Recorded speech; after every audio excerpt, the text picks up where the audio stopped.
Bar for bar album reviews. 38 Spesh. 6 Shots. 6 Shots is the latest project from New York rapper slash producer 38 Spesh. I'd say 38 Spesh is most well known for his collaboration projects with different MCs like Planet Asia, Noir, Elcamino, and many more. And at least that's as of late. He's been teasing his solo project 6 Shots for quite some time now, like at least near the beginning of the year. So this is pretty highly anticipated, at least for me. And it definitely deserves a lot more attention than it's been getting thus far. This project comes in at a total runtime of 14 minutes with 7 tracks. And at first this may seem really short, and it is. After listening to it back to back to back, I found myself wanting more. However, this is the length that we've been getting from 38 Spesh for the most part, like usually right around that 14 to 30 minute mark. So this is what we've been seeing from him for a while now. 6 Shots starts off with the 6 Shots intro. And this does a great job of setting the tone for the album by including snippets from news channels and then adding a woman's perspective of a shooting where she compares it to a Western movie. This ties in really well to the title of the project, 6 Shots, because revolvers have 6 shots and were the gun of choice in Westerns. Also, it's titled 6 Shots Intro. It has to tie in. But this is also just kind of referencing his name, 38 Spesh, because a 38 special round is for a revolver. The first song of this album is Showdown. The title continues the theming of a Western, because there's always this sort of final showdown or shootout in Westerns. This track doesn't necessarily talk about a shootout or anything, but 38 Spesh does a good job of really setting the scene. The first few lines of his verse say, "Ayo, she like me cause I'm a real N-word, breadwinner. Don't share with her, I ain't never been a caregiver. I tear livers with the hair triggers, the scope focus on his frame, bitch, I'm trying to get a clear picture." He's, setting the scene of a showdown, which he's preparing for himself for in these lines. I also like the wordplay with the focus on his frame and trying to get a clear picture. Because obviously he's trying to make sure they can see through the scope, but it could also be looking through a camera's viewfinder and trying to frame the picture. I also really just like the line where he said, "Always knew the cheddar would come, like 2 minus 3, bitch, you was the -1.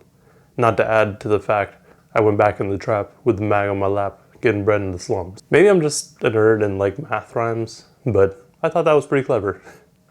Although he's talking about an ex here, I feel like he could be talking about really anyone at this point, or the person that he's about to have a showdown with. Or maybe that person he's having a showdown is his ex? The production on this track actually adds a lot as well, making it pretty cinematic. In my mind, I can pretty clearly see 38 Spesh prepping himself for the showdown with the beat playing in the background. The next track, Dirty Revolver, is probably one of the higher energy tracks on this album, just due to the production itself. However, my biggest issue with this track is that it feels like the mixing might be a little bit off, just because the beat overtakes 38 Spesh's voice quite, it's like a tiny bit higher. So it's sometimes a little bit hard to hear what he's saying, but that doesn't mean it's a bad track at all though. The beat alone makes it feel like 38 Spesh is just like riding through the hood, playing this in the background. And this track, it feels like he's basically returning back to the hood where he grew up. And he's noticed some changes, but also his influence. This could also just be very well talking about a single person with the line, "You act tough, but never had been though. As well as the line, "I hear my style in you." This could be talking about other rappers slash producers biting his style and saying that they're street, but it could also sound like he's just talking about snitches with the mention of snakes and pigs. Mind Over Matter is one of the 2 tracks on this project that have a feature. On this track, we get a verse from Ransom, whom I've really only recently heard of, just because of the track they did with RJ Payne. This track talks about the path to success. More specifically, kind of pushing yourself to achieve your goals, even when people don't believe in you. This line here is pretty straightforward. "They said my visions would never come true. I took off winning. I guess beginnings was never humble." Sometimes, just putting what you want out in the world really does help manifest it. Ransom continues this idea of hustling to get where you want, but snaps things back into his reality with the line, "When I was young, my best friends I was serving they folks. Yeah, that's how my brother taught me." Went on the lam for 20 grand because I learned from the goat. Paid no attention, this shit was costly. He's telling us here that he would serve his friend's family when he was younger because that was what he was taught to do. It does make sense because those are people who are close enough to you so that you have a connection, but not close enough that you necessarily feel bad if they go down this route that you're kind of helping them go down. He also mentions that how he was on the run for 20 grand because, again, that's what he was taught, but he got caught. It feels like he's saying this more as a warning to the younger people listening so that they know what could potentially happen. The beat on this track is quite a bit more mellow than the previous one as well, but I really do enjoy it, and it makes the verses feel like they're supposed to be performed almost at like an open mic. I think that also has to do with their delivery on these verses as well, though. The fifth track on this album, EP, is Overkill. I think this song is talking about how some of the things that 38 Spesh could do and does can be overkill. I only say that because there's a few lines that make it seem that way. The first being, they asked about me, they say he's a beast, and smoke more weed than Wiz Khalifa. And then another at the end of the track where he says, I want a safe so big that it feels like a small prison. I'm just not 100% sure if that's exactly what he's trying to talk about or not, but regardless, it's another solid track. I really do like the production here too. I just can't quite put a scene to it. The penultimate track, Flower City 2, is a follow-up to the original Flower City, which was on the 5 Shots EP. That track, as well as this one, features Ito, whom I've mentioned on the channel before.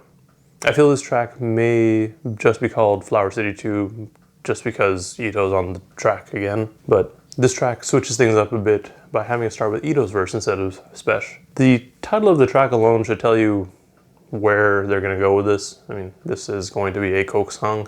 It is a good song though, with dope production.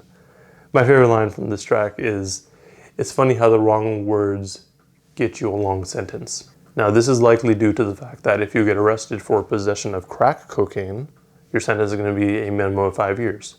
Whereas if you have the powdered cocaine, you'll need hundreds of times as much to have a similar sentence. Although they're both at the core the same drug, you're still going to serve way more time for crack cocaine. What Spesh could be talking about here is if you have what is called crack cocaine, your sentence is going to be longer. This track also really just feels like a story of their past, so that's cool. The final track, Carved Initials, does a really good job of wrapping things up. With the speaking part at the end, Spesh knows, or lets you know, that he's been making his own beats and everything for a while now, really. This could also tie in to the title of the track, because when you carve your initials really into anything, they never really go away. So maybe he's comparing himself and his music to that. Like his music and himself are like carved initials into like a tree or something. And years later, you can always go back and it'll still be there. Maybe. Regardless though, it was a really good ending to the track, especially the production, because it really made it feel like an outro track. With that said, I really did enjoy this project. The only complaint I had here was that it was too short, but that's a good thing because it's continuing to keep my interest in 38 Spesh's music. One thing of note when you're listening to this album for yourself, if you haven't already, Spesh only has one verse per track, which is pretty normal for him, but I can see it being a little confusing for new listeners. He also doesn't really do hooks, which to me isn't a huge deal since one of my favorite rappers of all time, MF Doom, also rarely has a hook on his songs. I'm not even gonna go through what my favorite tracks are because they're all really good and have their own moments of greatness. Like, also this album is really short, so it's like, I'm just gonna list the whole thing. Anyways, that's all I got for this review. Let me know in the comments below what you thought of this project, if you have listened to it. If you haven't listened to it, it's 14 minutes long. What are you doing? Go listen to it. And then let me know what you thought. Other than that, like and subscribe if you want to see more content like this. I will be continuing to make reviews for the foreseeable future. Also, a breakdown of that new Conway track, Lemon. So, that's coming soon. Anyways, thank you for watching and stay safe out there.